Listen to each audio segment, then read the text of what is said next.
Good morning. Thank you, Bishop Kalu, for the inspiring message. I want to thank us and to thank God for bringing us to this part of the world at this moment to reflect together. I always see the OD processes as journeys that merge and then diverge, come back, move forward. I don't have much to say. I want to summarize my message in three issues. Because why change today is precisely because being church today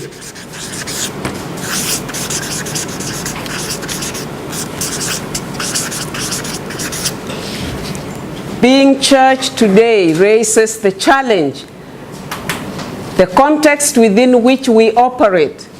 And so the very being of church today is in itself an issue.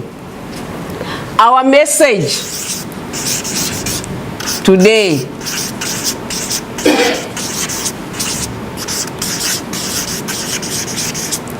and finally, leadership today.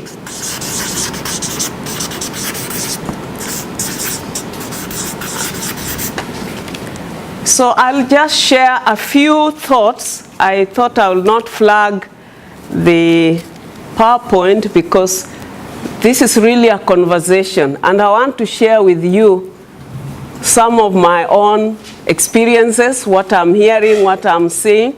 The bishop has already touched on one of the key areas of why change.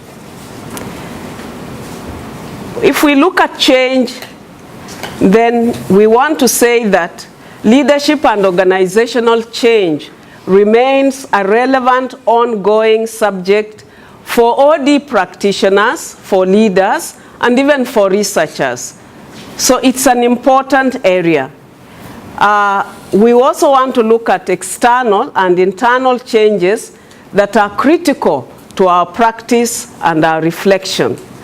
The first one for me is the fact that the church is a living organism that undergoes planned and unplanned processes.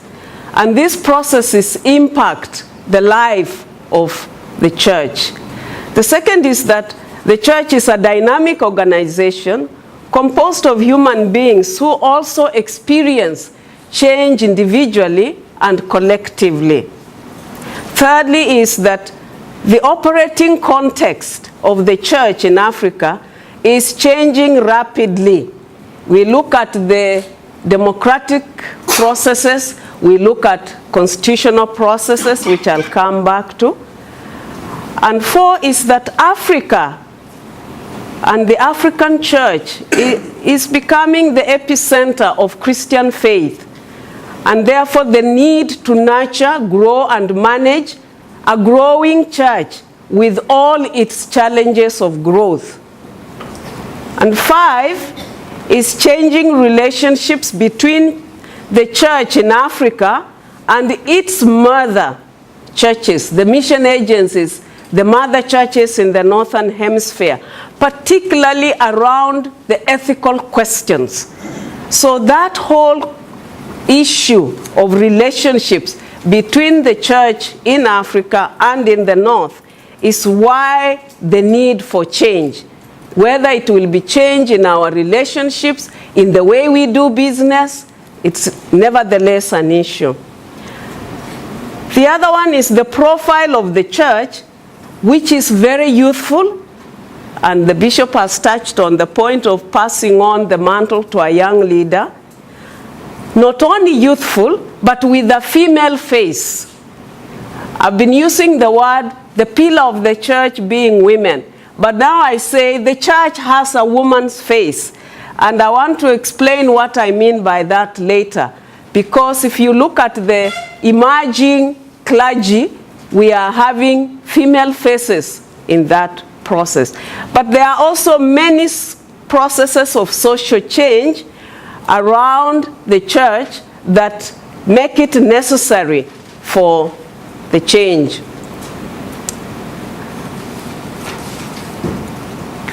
I thought I would also just share a few external contextual trends that are important and that also make it necessary for change. One is that the church globally and in Africa is operating within an interfaith context. And I want to thank those of us who chose to come to Mombasa. And we should listen to Bishop Kalu because he is in the team that works with other faith leaders in managing conflicts, in managing interfaith relationships. Interfaith relations, and especially Muslim-Christian relations, do demand that we have to discuss the imperative change that comes out of that relationship. We are no longer islands of Christian communities. The dawah processes are as critical and as active, vibrant in our communities, and this is very important. The second external change is that Africa is the last frontier of resources for development. And this also has its own dynamics like conflict. If you take South Sudan, for instance, there are discussions about why this conflict in South Sudan. And let me just say even one wild thought, that one big power was keen because they want a corridor to remove the oil from Uganda direct to the coast. And so there are many dynamics. We may look at South Sudan just between the people, but there are global dynamics around resources. And this region happens to be the last frontier of resource for development.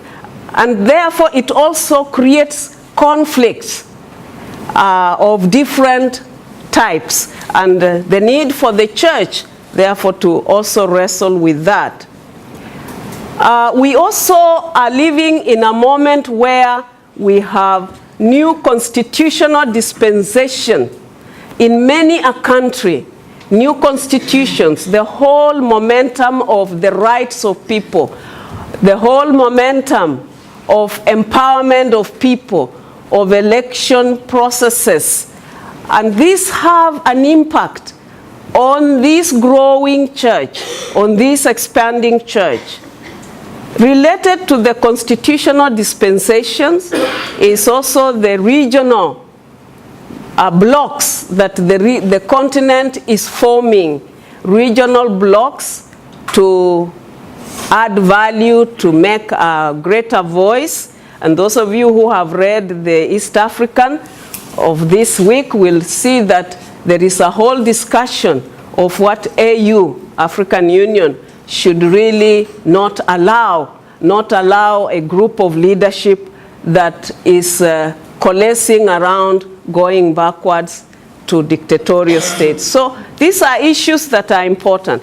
The two more issues on this context that I think are forcing the church to reconsider the way it is managing itself is the whole issue of the growing gaps between the rich and the poor. On the one hand, you have a church that embraces both poor and rich, but the gap is extremely big. And one of the questions has been, how do you absorb the extreme rich 10% and the 90% poor people in your congregations, how do you engage the rich to give back to be? And of course, within this growing gap is the whole issue of climate, environment, climate change, the creation. The church is living within a context where God's creation is threatened seriously. And finally, just as a context, a backdrop of this change, is the whole area of the growing Pentecostal evangelical movements. and the cultism. And I'm raising this because there is shallowness of faith, of understanding of faith. There is actually limited depth even within historical churches. I was talking to Bishop yesterday and he was just confirming. There are many people who don't even know the church calendar. If you ask them about the church calendar, basic Sunday school knowledge is not known. So living in a multi-faith context that demands you to be grounded in your faith, living in a very cultic society, in a very diverse society, both in terms of communities, languages, but also access to resources and services is important. Now, the rationale for change in the church, other than the outside, I've just summarized the context, is what I've just said, the youthful and digitalized youth, the Y generation in the church. And I think it was someone who said yesterday that they went to the church and in a night vigil, and they did not understand the language of the young people. Was it you, Bishop? Yeah, it was my brother from Maranatha, I think. This is a growing community in the life of the church. And as we have a growing community, many churches have not empowered youth ministers, youth workers, youth materials reaching out to this youthful population. This is a group that comes to church and it has a limited time to spend, and we are doing business as usual. So what does it mean to have 60%, 70% in the near future of our congregations that are young, that speak a language that leadership doesn't really understand? I don't understand the language they speak. The second changing profile of the church is, for a very long time, the church was very rural, but it has become so urbanized. And urban life means anonymity. Urban life means limited social relations, limited connectivity, limited spaces of engagement that are really structured.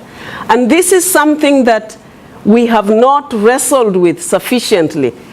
Those who started urban ministry in the 50s in my own church and in the council have not been supported to really look at the dynamics of urban life in Africa, its challenges, and the changes that the church requires to undertake.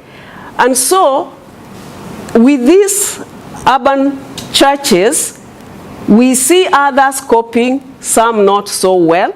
And I think we are all practitioners here and we are all leaders, so we can discuss what this means.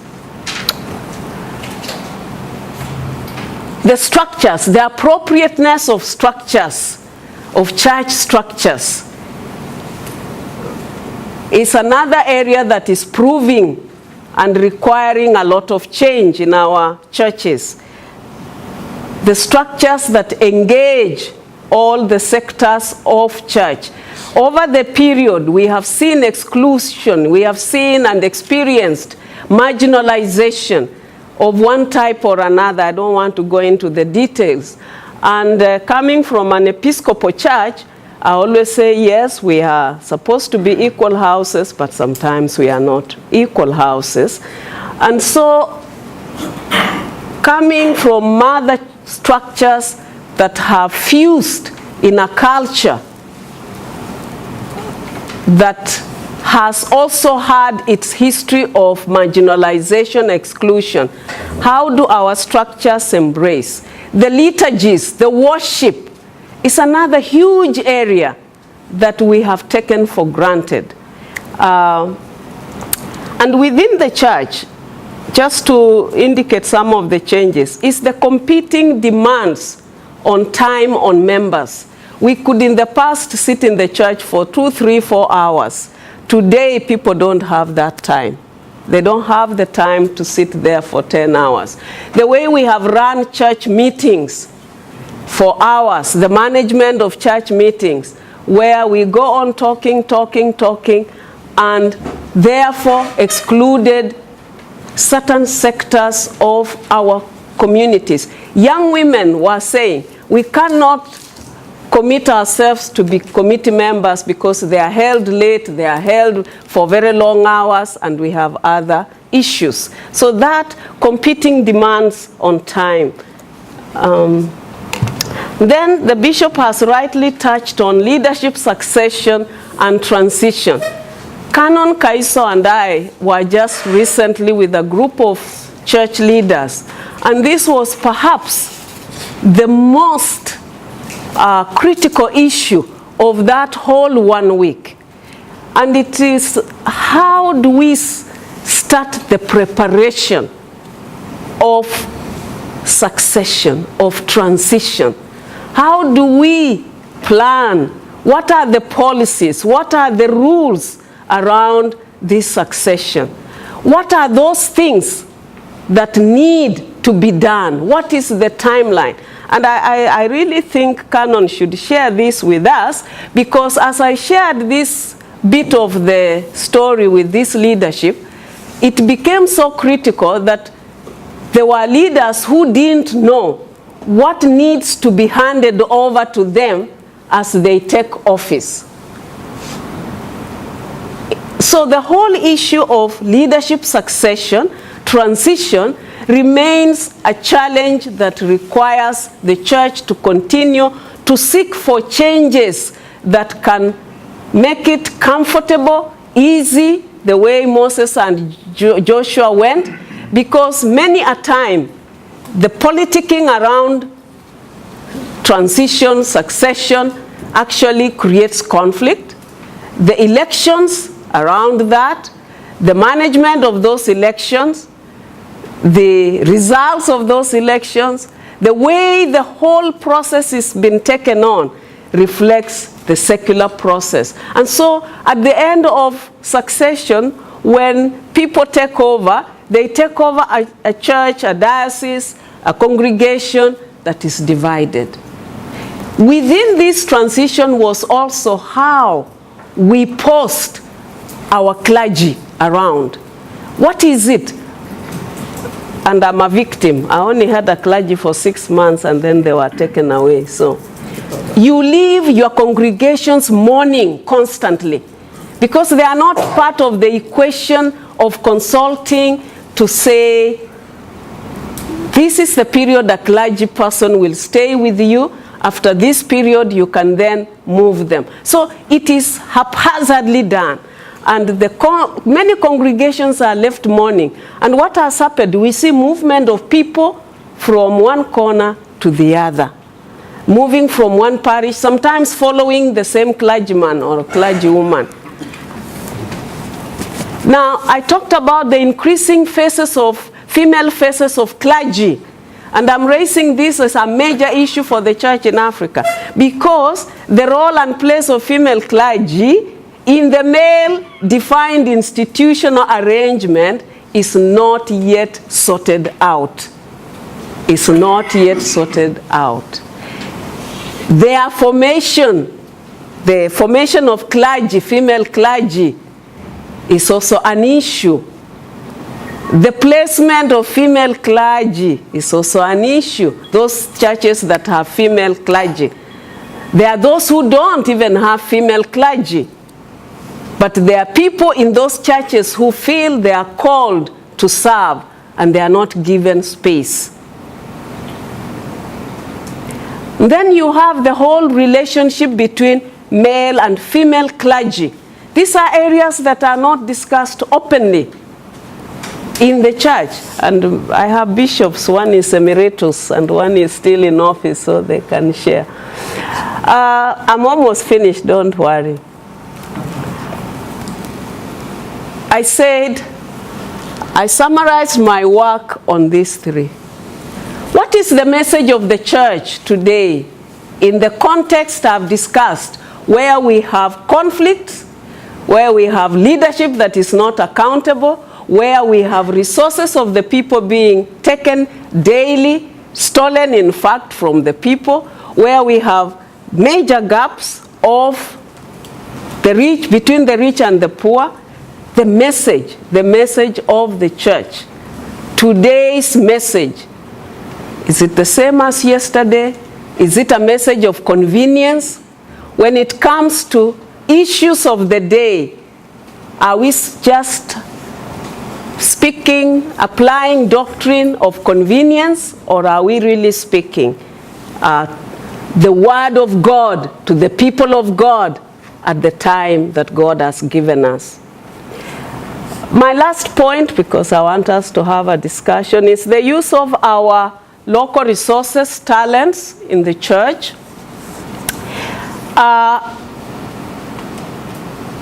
The place and the use of lay people as a key resource in the life and work of the church, I think increasingly we are seeing an appreciation of that.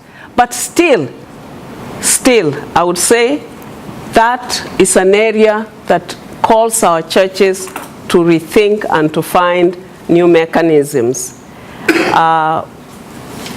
That's at the level of people, but then we also have increased demand for transparency and accountability of resources in the church.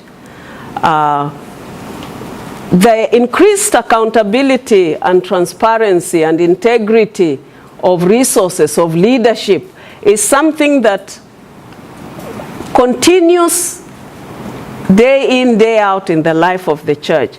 The experiences we have from the field show that where there is a mechanism for transparency, for accountability, the giving actually goes much better. Where there are plans in the local church, in the diocese, that are well articulated, owned by the people, those plans are bound to succeed.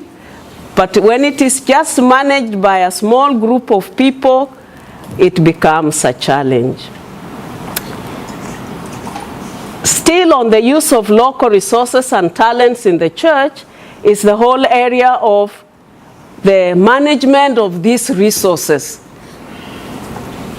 the assets of the church. In the transition succession challenge, one of the critical issues that emerges is what are the assets of the church?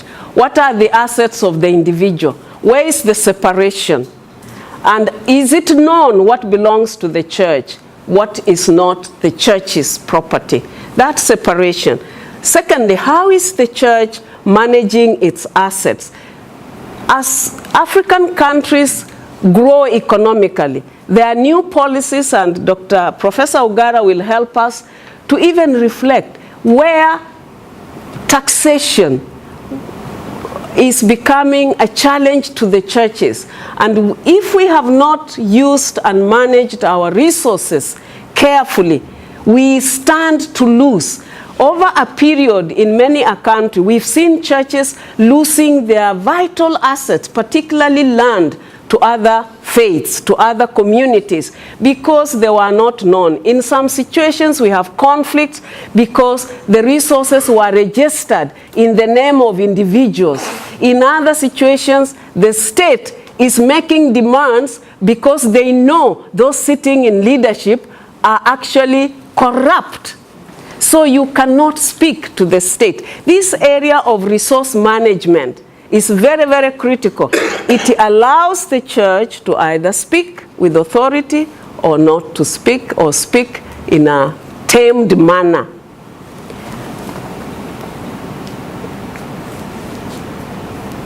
The other point I wanted to raise is the limited knowledge of faith, insufficient grounding by many Christians, the teaching of the word, the nurturing of the people of God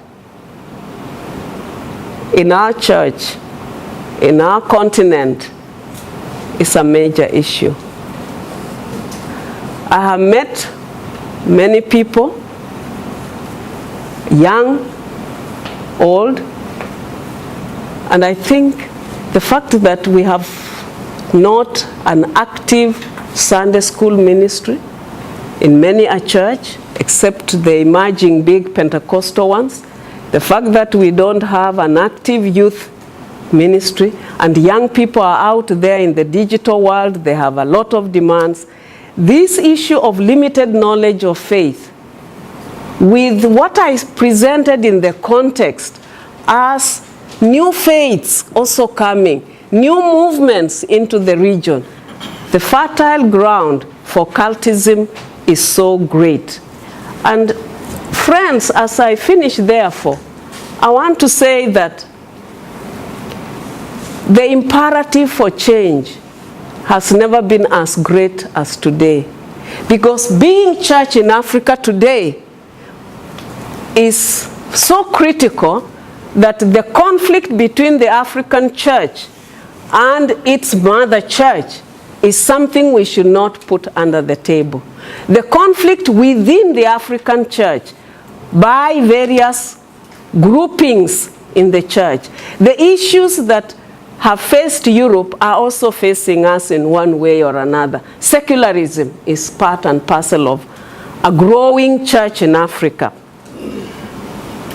Rights in all its manifestation is also a growing part of our reality. And so I am saying change is so important for our context, because the context within which we operate is changing. It is putting new demands. We don't have a lot of time to discuss. You could hear the constitutional changes in Ethiopia, in Sudan, in Uganda, in Kenya, and in many, many places. And they have a direct impact on our churches. So I stop here, and then we can share and see what you have to say. Thank you very much.